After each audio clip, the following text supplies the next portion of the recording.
আমাদের নদী শাসন নাই, নদী শাসনের কারণে আমাদের এখন আমরা নিঃস্ব হয়ে গেছি। এই বলিষ্ঠ নদীর গ্রাসে আমরা সর্বহারা ভিখারি হয়ে গেছি। দুপুরে রান্না বান্না করতে পারি না, জোয়ারে পানি ওঠে। রাত্রে যখন জোয়ার আসে তখন হলো যে ছেলে মেয়েকে নিয়ে মশারি টানায় মশারির ভিতরে বসে থাকি। বাগেরহাট জেলার সর্বদক্ষিণে শরণখোলা উপজেলার বগিগ্রাম, যেখানে আমি দাঁড়িয়ে আছি বলেশ্বর নদীর পাড়ে। এই বলেশ্বর নদী গ্রাস করেছে এই বগিগ্রামের 1 থেকে 3 অংশ। বাপ দাদার আমল থেকে এই নদীর পাশেই তারা বসবাস করেছেন। অনেকেই বলেছেন একাধিকবার তাদের বাড়িঘর সরিয়ে নিয়েছেন, একাধিকবার তাদের গাছপালা নদীগর্ভে বিলীন হয়ে গেছে, একটি ফসলি জমি হারিয়েছেন। এই নদী ভাঙনের জন্য সরকার কাছে অনেক আবেদন নিবেদন করেও কিন্তু তারা কিন্তু আসলে পরিত্রাণ পাননি। এক সময়ের যে বগি বন্দর ছিল, এই বন্দর নাম পরিচিত ছিল, এখানে ব্যবসা বাণিজ্য এবং ঢাকা থেকে লঞ্চ যোগাযোগ ছিল। এখানকার মানুষের আয়ের একটা বড় খাত ছিল। এই অঞ্চলে মানুষের ব্যবসা বাণিজ্য অনেক প্রসার বৃদ্ধি ছিল, যার ফলে এই অঞ্চলে বগি বন্দর নামে অনেক পরিচিত ছিল, যা আজকে নিঃস্ব হয়ে গেছে। এই এলাকার মানুষের এখন ফুটবল খেলার মাঠ নেই, শিশুদের জন্য স্কুল, কলেজ, মাদ্রাসা এবং এখানে লঞ্চঘাট সহ বিভিন্ন হাট বাজার নদীগর্ভে বিলীন হয়ে গেছে, যার ফলে এখানকার মানুষ প্রতিনিয়ত কিন্তু দুর্ভোগের সাথে তাদের জীবনযাপন করতে হয়। এই নদী হাজার হাজার বিঘা জমি আমাদের চলে গেছে, এই নদীতেই আমাদেরকে শেষ করছে। এখানে বগি বন্দর নামে বন্দর ছিল, কাঠ কাটতো জঙ্গলে, এখন আমাদের সেই কোনো কিছুই নেই। আমরা নদীর শাসনে, আমরা নদীর কবলে পড়ে আমাদের বিষয় সহায় সম্পত্তি সব শেষ। আজকের হাজিবাড়ি ছিল আমার মনে হয় এই জায়গায় 4 কিলোমিটার দূরে, 5 কিলোমিটার দূরে ছিল হাজিবাড়ি, তারপর পঞ্চায়েত বাড়ি, তারপর মুন্সিবাড়ি, নাম করা মুন্সিবাড়ি, পঞ্চায়েত বাড়ি, মাঝিবাড়ি, নাগালা মাঝিবাড়ি। এখন যে খালের ভাঙ্গনের মাঝিবাড়ি চলে গেছে, সে বাড়ি নাই বলা যায়, নাই বলতে কোয়া যায়।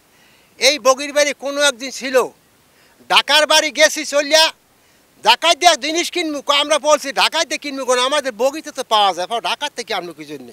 এই বগির বাড়ির নাম ছিল বগি টাউন, বগি বন্দর নামে পরিচিত ছিল। এই বলিষ্ঠ নদীর গ্রাসে আমরা সর্বহারা ভিখারি হয়ে গেছি। কেউ জমি জমা নাই বলতে বলা যায়, একদম যে কিছু লোকান আছে তারাও ওই বলিষ্ঠ নদীর মাঝখানে ভাসতেছে, ঢাবাডুবু খাইয়ে তারপরে বাস করতেছে। আস্তে আস্তে বিলীন হয়ে গেছে, এখন যাইতেছে।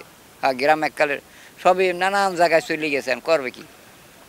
ওই কিছু আছে ওই রাস্তার পাশাপাশি, আর তো এর পাশেই আর সুন্দরবন।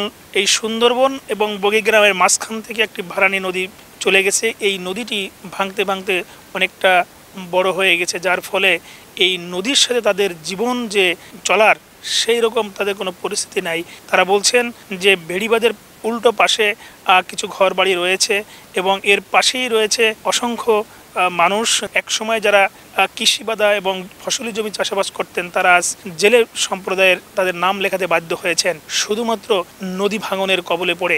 আমার বয়সে যা দেখছি স্বাধীনের পরের থেকে এ পর্যন্ত তার কিছুই নাই, সম্পূর্ণ নদীর গর্ভে বিলীন। বাড়ি ঘর, ব্যবসা প্রতিষ্ঠান, লঞ্চ স্টেশন যা কিছুই ছিল সম্পূর্ণ এই নদীতেই শেষ। আর এই এলাকার মতন এত নিঃস্ব মানুষ মনে হয় যে শরণখোলা থানায় আর আছে কিনা জানা নাই। বগি গ্রামটি ভেঙে হাজার হাজার বিঘা জমি নদীগর্ভে বিলীন হয়েছে।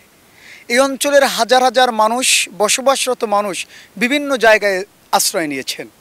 যতটুকু জমি আছে এখন পর্যন্ত এই বগি গ্রামের আংশিক, সেটি যদি এই অঞ্চলের মানুষের দীর্ঘদিনের দাবি, যদি নদী শাসন করা না হয়, টেকসই বাদ দেয়া না হয়, তাহলে এটিও নদীগর্ভে বিলীন হবে।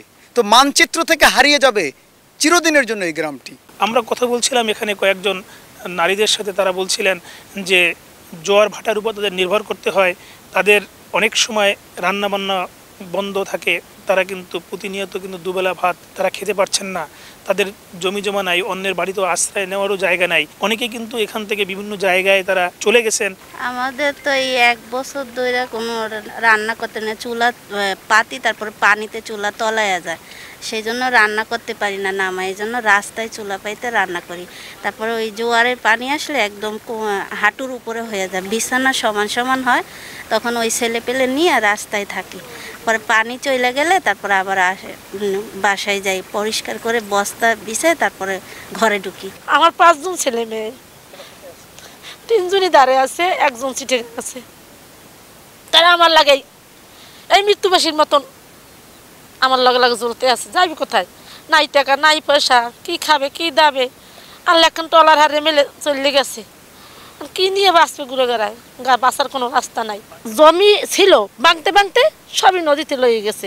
এখন যদি এই বেরিবেটটাও যদি সুস্থ করে বাইন্ধে দিতে, তমুক কৃষি বেদা দিতে পারতে, ঘরে পানি উঠতো না, চুলায় পানি উঠতো না, মানুষ সুস্থভাবে থাকতে পারতো।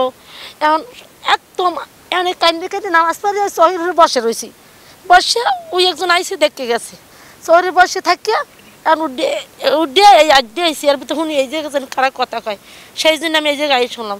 নাহলে যে কত ঘর কত কিছু বানছি, একটা পুষ্করণী বেড়া মাছ ছিল, লক্ষ লক্ষ টাকার মাছ বিক্রি করতে পারতাম।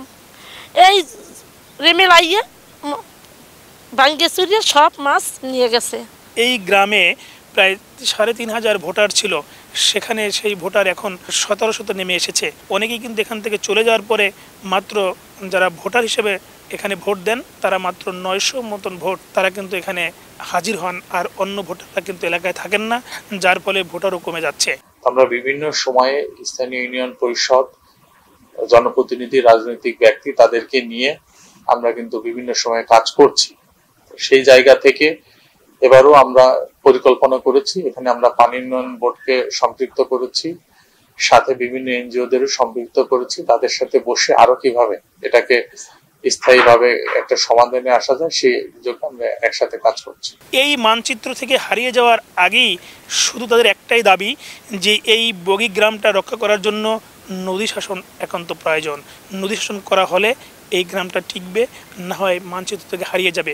শরণখোলা উপজেলার প্রত্যন্ত বগি এলাকা থেকে এই ছিল আমার কাছে সবশেষ। আলী আকবর টুটুল, সময় সংবাদ, বাগেরহাট।